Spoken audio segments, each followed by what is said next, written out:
바울이 아레오바구 가운데 서서 말하되, 아덴 사람들아, 너희를 보니 범사에 종교심이 많도다.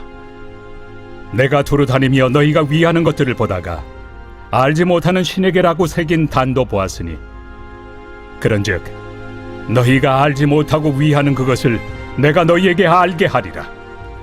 우주와 그 가운데 있는 만물을 지으신 하나님께서는 천지의 주제시니 손으로 지은 전에 계시지 아니하시고, 또 무엇이 부족한 것처럼 사람의 손으로 섬김을 받으시는 것이 아니니, 이는 만민에게 생명과 호흡과 만물을 친히 주시는 이심이라. 인류의 모든 족속을 한 혈통으로 만드사 온 땅에 살게 하시고, 그들의 연대를 정하시며 거주의 경계를 한정하셨으니, 이는 사람으로 혹 하나님을 더듬어 찾아 발견하게 하려 하심이로되, 그는 우리 각 사람에게서 멀리 계시지 아니하도다. 우리가 그를 힘입어 살며 기동하며 존재하느니라. 너희 시인 중 어떤 사람들의 말과 같이 우리가 그의 소생이라 하니, 이와 같이 하나님의 소생이 되었은즉 하나님을 금이나 은이나 돌에다 사람의 기술과 고안으로 새긴 것들과 같이 여길 것이 아니니라. 알지 못하던 시대에는 하나님이 간과하셨거니와, 이제는 어디든지 사람에게 다 명하사 회개하라 하셨으니, 이는 정하신 사람으로 하여금 천하를 공의로 심판할 날을 작정하시고, 이에 그를 죽은 자 가운데서 다시 살리신 것으로 모든 사람에게 믿을 만한 증거를 주셨음이니라. 그들이 죽은 자의 부활을 듣고 어떤 사람은 조롱도 하고 어떤 사람은 이 일에 대하여 내 말을 다시 듣겠다. 이에 바울이 그들 가운데서 떠나매. 오늘 우리가 읽은 본문 말씀은 바울 사도가 2차 선교 여행 중 아덴에 들립니다. 이 아덴의 아레오바고에서 전도한 내용이 기록된 본문입니다. 아덴은 우리가 잘 알고 있는 아테네입니다. 아레오바고는 이 마르신의 언덕이라고 하는데, 쉽게 얘기하면 법정이었고요. 또 당시에 철학자들, 지식인들이 어떤 지식을 나누고 토론했던 장소였습니다. 이 아덴의 아레오바고에서 전도를 했는데 어떤 이 결과가 나타났을까요? 아주 소수의 사람들만 이 복음에 관심을 갖고 또 복음을 믿게 되는 일이 일어나게 됩니다. 대부분의 사람들은 이 복음을 조롱하고 떠납니다. 그러니까 전도의 열매가 많이 맺히지 않은 곳이 바로 이 아덴의 아레오바고, 아테네라고 하는 지역이었다. 여러분, 왜 이 아덴의 아레오바고에서의 전도가 많은 열매를 맺지 못했을까? 이번 주에 D6의 주제인 악의 관점에서 봤을 때, 여러분, 악은 뭐라고 했습니까? 선의 결핍이라고 했습니다.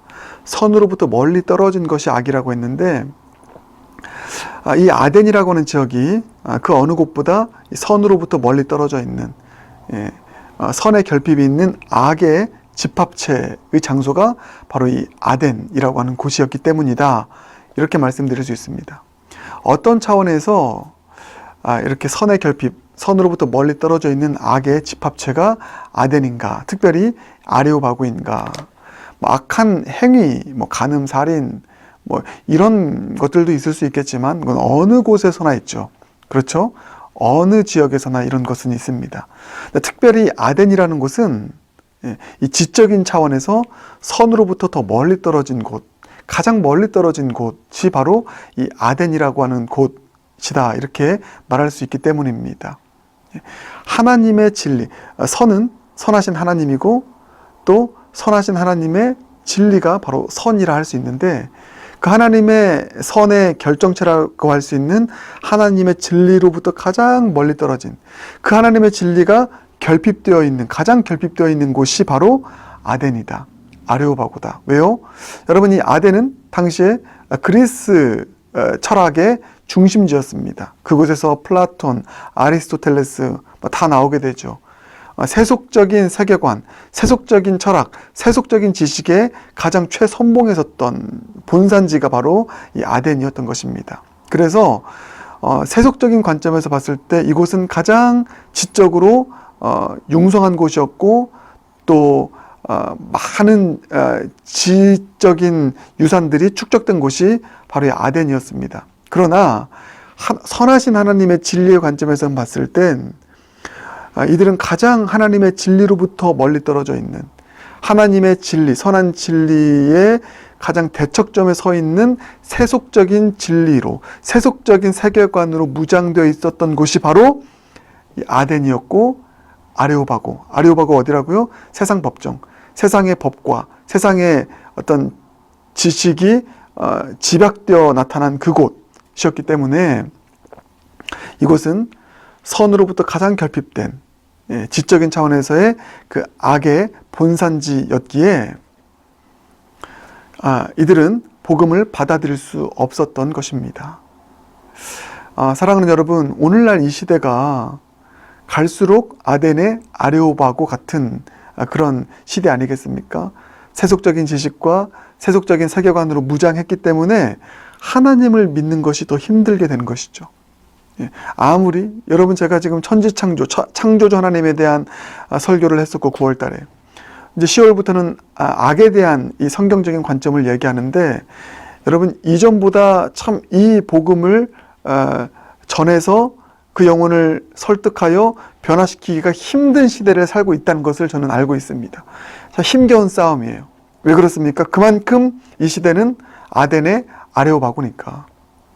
세속적인 세계관과 세속적인 가치관과 세속적인 지혜와 지식이 과학이라는 수단을 통해서 더 강력하게 자리 잡은 시대가 이 시대이기 때문에 참 전도하기 힘듭니다. 여러분, 그렇기 때문에 우리에게 정말 필요한 것은 이 성경적인 세계관을 갖는 것이 얼마나 중요한 것인가. 이들은 세속적인 세계관을 갖고 무엇보다 세속적인 어떤 지혜와 지식으로 무장되어 있기에 복음을 받아들일 수 없게 된 것입니다. 이 성경적인 세계관을 갖는 것이 얼마나 중요한가, 좀 이 부분을 우리가 깊이 인지하며 오늘 말씀을 함께 묵상하기 원하는데, 그래서 오늘은 이 두 가지 작업을 하겠습니다. 신에 대한 성경적 세계관을 정립해 드릴 것이고, 또 악에 대한 성경적 세계관을 정립해 드리겠습니다. 오늘 본문을 통해서요. 오늘 본문은 바울 사도가 신에 대한 세속적인 세계관을 가지고 있는 이들에게 신에 대한 성경적인 세계관을 말하고 있고요. 거기로부터 자연스럽게 악에 대한 성경적인 세계관이 도출이 되는 것입니다. 그래서 그 부분을 함께 나누도록 하겠습니다. 오늘 본문 특별히 24절, 25절 보니까 신에 대한 세 가지의 성경적인 세계관을 바울 사도는 이야기하고 있습니다.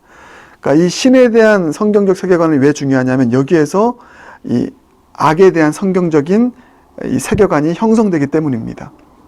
그런데 이 아덴 사람들은 신에 대한 세속적인 세계관을 가지고 있었기 때문에 악에 대해서도 그릇되이 생각한 것이죠. 자, 오늘 특별히 24절, 25절을 통해서 신에 대한 성경적 세계관이 무엇인가 보겠습니다. 먼저 첫 번째, 신에 대한 성경적 세계관. 하나님은 천지를 창조하신 유일하신 창조주 하나님이시다. 이게 신에 대한 성경적 세계관입니다. 하나님은 천지를 창조하신 유일하신 창조주 하나님이시다. 자, 24절. 우주와 그 가운데 있는 만물을 지으신 하나님께서는 천지의 주제시니. 자, 유일신 하나님에 대한 이야기를 하고 있습니다. 유일신 하나님이 만물을 창조하신 천지의 주제이시다. 하나님만이 천지를 창조하신 유일하신 하나님이다. 이 세계관이요. 그런데 이 아덴 사람들은 어떤 신관을 가졌냐면 다신론의 신관을 가졌습니다. 여러 신들이 있는 것입니다. 그리스 로마 신화를 보면 제우스 신부터 해서요, 여러 신들이 있잖아요. 그리고 또 하나 이 중요한 게 뭐냐면 이들은 이원론의 신관을 가지고 있었습니다. 이게 무슨 말이냐면 이원론, 두 가지로 나뉜다는 거예요. 신들이 하나는 착한 신, 선한 신들입니다. 또 하나는 악한 신들입니다. 그래서 선한 신이 선한 것을 만들었어요. 악한 신이 악한 것을 만들었습니다. 그러니까 악의 기원에 대해서 얘기할 때 이들은 아주 쉽게 얘기하는 것이죠. 악이 왜 생겼냐? 악한 신들이 악을 만들었다. 근데 기독교는 그렇지 않죠. 선하신 하나님이 천지를 선하게 창조하셨는데 그 선의 결핍으로 악이 생겨났고 그 악이 하나님이 만드신 것이 아니라 죄의 결과로 나오게 된 것이다. 이렇게 얘기를 한 것이지 않습니까? 예. 그래서 그것을 인간의 책임으로 돌리고 있는 것이죠. 악의 문제 또 이 죄의 문제를요. 그런데 이 세속적인 다신론의 세계관, 신관, 그리고 이원론의 신관을 가지고 있는 이 아덴 사람들은 선한 신이 선을 만들고 악한 신이 악을 만들었다. 이렇게 이야기를 하니 악에 대한 책임이 인간에게 없는 것입니다. 악을 신이 만들었으니. 그리고 이 불안감 속에 살아가는 거예요. 선이 악을 반드시 이길 수 있다라고 하는 이런 진리에 대한 확신이 없습니다. 왜요? 이 세상은 끊임없는 선과 악의 싸움이기 때문에, 선한 신들과 악한 신들과의 싸움이기 때문에 악에 대한 확실한 승리의 보장이 진리 안에서 이루어지지 않는 것입니다. 그러니까 인생이 아주 흔들리는 것입니다. 두려운 것입니다. 그래서 그 두려움을 잊기 위해서 에피쿠로스, 쾌락으로 가기도 하고요. 회의주의에 빠지기도 하고요. 이렇게 가는 것입니다. 여러분, 이 성경적인 신관을 갖는 것이 악의 문제에 대해서 얼마나 큰 해석의 차이를 가지고 오는지 여러분 제가 더 깊이 설명을 하지 않겠지만 이 부분까지 한번 이해해 주시길 바라겠습니다. 어떤 세계관 갖겠습니까? 어떤 신관으로 살아갈 것이며 또 자녀들에게 가르치겠습니까? 예. 하나님은 천지를 창조하신 유일하신 선하신 창조주 하나님이시다. 이 신관을 갖길 바라고요. 예. 그에 따른 악의 기원을 우리가 함께 찾길 바라고. 그런가 하면 두 번째, 하나님은 무소부재하시는 하나님이시다. 즉 하나님은 어디나 언제나, 그러니까 언제나 어디서나 계시는 무소부재하시는 하나님이시다라고 하는 것이죠. 자, 그게 24절 계속 보면 손으로 지은 전에 계시지 아니하시고. 예. 여러분 아시죠? 아테네는 당시 신전이 많았습니다. 신들이 거기에만 있다고 생각을 했죠. 그래서 그 신전이 머물 수 있도록 최고로 좋은 것을 지었습니다. 그러나 성경적인 신과는 하나님은 손으로 지은 그 장소에만 계시다라는 것이 아닙니다. 어디에서나 계시는 무소부재하시는 하나님. 왜요? 하나님은 영이시니까. 여러분 그래서 이 부분 제가 반드시 짚고 넘어가고 싶습니다. 제도로서의 예배의 3요소를 이야기할 때 함께 특정한 날 모이는 것이잖아요. 이것을 여러분 장소적인 개념, 건물의 개념으로 이해해서는 안 됩니다. 그거야말로 제도적인 그 예배를, 제도로서의 예배를 어떤 의식 중심의 예배, 또 어떤 이방적인 그런 어떤 그 모습으로서의 예배로 치환하는 일들이 될 수 있게 될 여지가 있기 때문에 함께 특정한 날 모이는 것은 건물 안에를 의미하는 것이 아닙니다. 중요한 것은 하나님의 사람들이 주님의 이름으로 함께 모이는 것, 성회로 함께 모여서 예배 드리는 그 자체가 참 중요하기 때문에 주님께서는 함께 특정한 날 모이라고 말씀하신 것이죠. 그래서 이 영락교회라고 하는 이 건물 안에서 드리는 예배가 왜 은혜가 있는가? 이 건물이 신성한 곳이기 때문이 아닙니다. 이 건물이라고 하는 이 하드웨어 안에 하나님의 사람들이 한 마음으로 모여서 사랑함으로 예배드리는 그 공동체의 모습이 아름답기 때문에 주님 영광 받으시는 것입니다. 여러분이 가정에서 구역으로 모입니다. 10사람이 모입니다. 그곳이 하나님이 임재하시는 장소인 것이죠. 어쨌든 여러분 여기서 드리고 싶은 말씀은 하나님은 무소부재하시는 하나님이시다. 그러나 이 아덴 사람들의 또 이방의 신과는 하나님은 무소부재한, 신은 무소부재하다라고 하는 그런 어떤 인식이 없었습니다. 그러니까 한계가 있다는 것이죠. 신은 제한된 어떤 활동을 한다라는 것입니다. 그래서 여러 신들이 있는 것이고요. 핵심은 뭐냐면 신은 한계가 있다. 그 세 번째 또 뭐냐? 세 번째 성경적 신관. 하나님은 전능하신 하나님이시다. 자, 그게 25절입니다. 또 무엇이 부족한 것처럼 사람의 손으로 섬김을 받으시는 것이 아니니 이는 만민에게 생명과 호흡과 만물을 친히 주시는 이심이라. 아멘. 네, 무엇이 부족한 것처럼 사람의 손으로 섬김을 받는 것이 아닙니다. 하나님이 무엇이 부족해서 인간을 창조하신 것이 아닙니다. 부족해서 그 부족을 채우기 위해서 인간을 창조하신 것이 아닙니다. 하나님은 전능하신 하나님이시다. 전능하신 하나님의 영광을 드러내기 위해서 인간을 만드셨고 세상을 만드셨다. 이것입니다. 그러나 이 아덴 사람들의 신관, 또 세속의 신관은 마찬가지로 신은 한계가 있다는 것입니다. 그래서 여러분 그리스 로마의 신화를 보면 신이 인간 같은 그런 어떤 고뇌를 가지고 있고요. 그리고 한계를 가지고 있습니다. 한계를 가지고 있어서 뭐 넘어지기도 하고요. 막 이런 일들이 있습니다. 이들이 가지고 있는 신과는 하나님이 전능하신 하나님, 전능하신 신이다라고 하는 그런 어떤 세계관이 아니었던 것이죠. 자, 그럼 우리 정리해 봅시다. 바울 사도가 24절, 25절을 통해서 이야기한 성경적인 신과는 무엇입니까? 첫 번째, 하나님은 유일하신 창조주 하나님이시다. 두 번째, 하나님은 무소부지하시는 하나님이시다. 세 번째, 하나님은 전능하신 하나님이시다. 반면에 아덴 사람들의 신과는 무엇입니까? 하나님은 하나님이 아니다. 다신이다. 신이 여럿이 있다. 그리고 이원론적 선신이 있고 악신이 있다. 두 번째는 무엇입니까?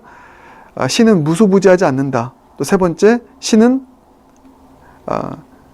전능하지 않다.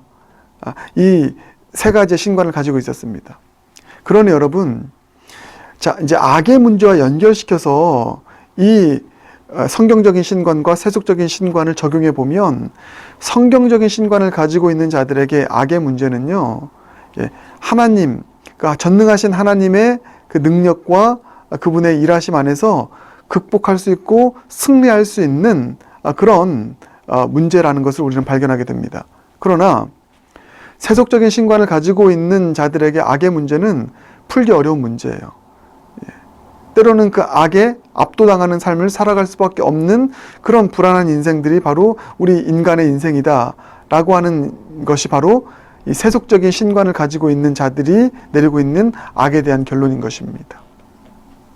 사랑하는 여러분, 우리는 어떠한 신관을 가지고 어떠한 세계관을 가지고 살아야 되겠습니까? 무엇이 진리입니까? 오늘 다시 한번 우리가 이 부분을 우리 마음 가운데 확실하게 진리로 품을 수 있길 바라겠습니다. 성경적인 신관이요. 하나님은 유일하신 하나님, 창조주 하나님, 선하신 하나님이시다. 그분은 언제 어디서나 계시다. 그분은 전능하시다. 그러므로 악이 왜 이렇게 창궐하고 또 많은 사람들을 괴롭히는지 알 수는 없지만 전능하신 하나님께서, 선하신 하나님께서 그 악을 반드시 하나님의 때에 심판하실 것이다 라고 하는 여러분 이 확신을 가지고 악에 대항하여 믿음과 진리로 살아갈 수 있는 저와 여러분 모두가 되길 주님의 이름으로 축복합니다. 함께 기도하겠습니다.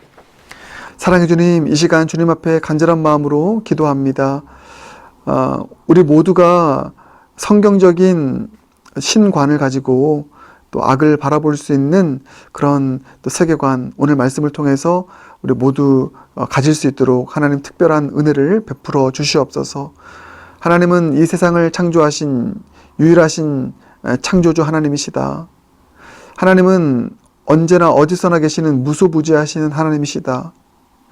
하나님은 전능하신 하나님이시다. 그러므로 그 선하신 하나님께서 지금 존재하는 이 악들을 반드시 통치하시고 다스리시고 계시며 또 통제하고 계시며 언젠가 이 악을 하나님 반드시 심판하실 것이라고 하는 이 자신감을 가지고 악에 대하여 두려워하지 아니하고 악에 대하여 굴복하지 아니하고 악에 대항하여 또 자신감과 담대함으로 주님 믿고 살아갈 수 있는 악에 대해 승리하는 우리 신실한 크리스찬들 모두가 될 수 있도록 은혜 베풀어 주시옵소서. 이 모든 말씀 우리를 구원하신 예수 그리스도 존귀하신 이름을 의지하여 간절히 기도드립니다. 아멘.